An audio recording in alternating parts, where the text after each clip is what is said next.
National Security Advisor, Ambassador Robert O'Brien, to discuss. Ambassador, great to see you, as always.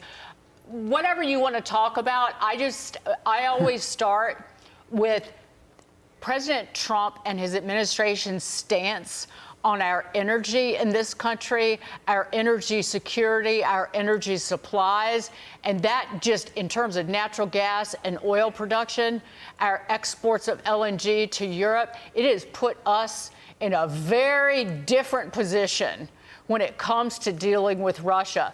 But even the Nobel Prize, if you want to weigh in on that, have at it. Well, let me weigh on both, Dagan. Thank Yes, you. And thanks for having me.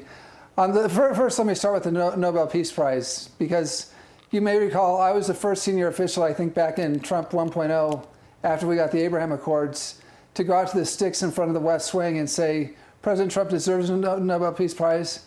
He should get the prize. No one's done more for peace in the last several decades than President Trump.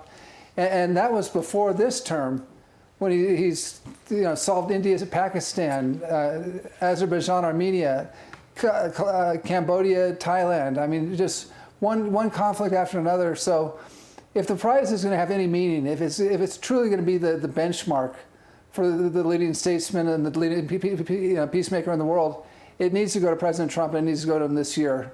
And if they don't give it to him, that's not on President Trump. That's going to discredit the award. So that's my thought on the award. On the energy security, you hit it right on the head. The reason we can push Russia around and the reason we can, help our European allies is because, unlike Biden, who cut off LNG supplies to Europe in the middle of the Ukraine war, President Trump is going to maximum production, drill baby drill, and we're going to make sure our allies in Europe and also in Japan and other parts of the world get the oil and gas they need, and America can be like we're the arsenal of democracy.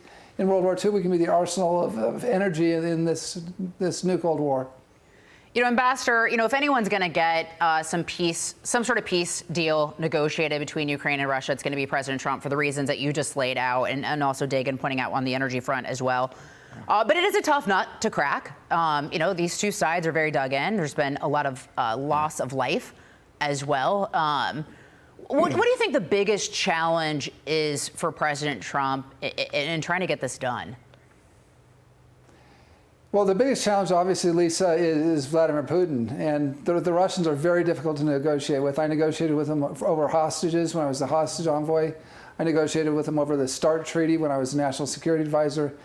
They're very tough negotiators. In fact, I'd say they're tougher than the Chinese and tougher than even the Iranians when it comes to negotiating. So they're going to look for every advantage. They're going to try and get something for everything they give. And President Trump is going to have to up the pressure on him, and he's certainly going to do that. He has huge tools, Lisa. Keep in mind, he can kick him out of the SWIFT system and not let him use the dollar. He can sanction the Russian Federation Central Bank. He can tell the Belgians, who are sitting on $300 billion of Russian currency reserves, to seize it. So he's got tremendous tools if he wants to ratchet up the pressure on Putin, and I think Putin knows that.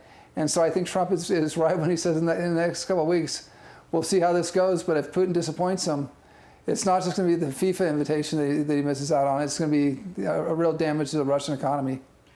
Record oil production here, record natural gas production here, record exports of liquefied natural gas, with 2/3 of those exports going to Europe. If you drive energy prices into the ground, particularly with oil, Robert, that's what gets Russia to cave, because their economy already is on its back. I digress, but let's stay. But no, $30 a barrel oil. You're 100% right, Dagan. $30, $40 a barrel oil, and the Russian economy collapses. Yep. And already running the biggest budget deficit, I think, in at least 3 decades. I want to stay with, let's stay with energy. So China is now complaining about our military's buildup off of Venezuela's coast. Now, in terms of energy, about 2/3 of Venezuela's oil exports go to China. But that's really something for China to complain about military involvement off of our coast. What are they up to? Yeah. That's pretty rich, Dagan. I mean, look what they're doing to the Philippines in the South China Sea and to Vietnam and to every small country around them. They're ramming their Coast Guard boats. They're spraying them with water. They're kicking their fishing boats out of traditional fishing waters. And they're running around the biggest bullies in the South China Sea. And they're complaining about us because President Trump did something. Maduro drove his country into the ground. He had the richest country in Latin America. He drove it in the ground. He ruined their economy. By the way, running on the same platform as Mandami is running for mayor of New York City. So it's the Chavez Maduro Mandami ticket. And now that his economy is a mess, he needs to sell drugs to keep it afloat. And he sent all the Tren de Aragua gang members under Biden's open borders to America to sell and push his drugs. He's transporting fentanyl. And what has President Trump done? He's shown that he's not Joe Biden. And he put an incredibly powerful naval squadron of 3 Arleigh Burke-class destroyers off the coast of Venezuela. They've got complete control of the coast of Venezuela now. They have over 100 between the 3 boats. They've got over 100 land attack Tomahawk missiles, and backing up our 3,200 Marines and a carrier. Interesting. Ambassador Robert O'Brien, thanks so much for joining us, sir. Have a great weekend. Thank you. Thank you.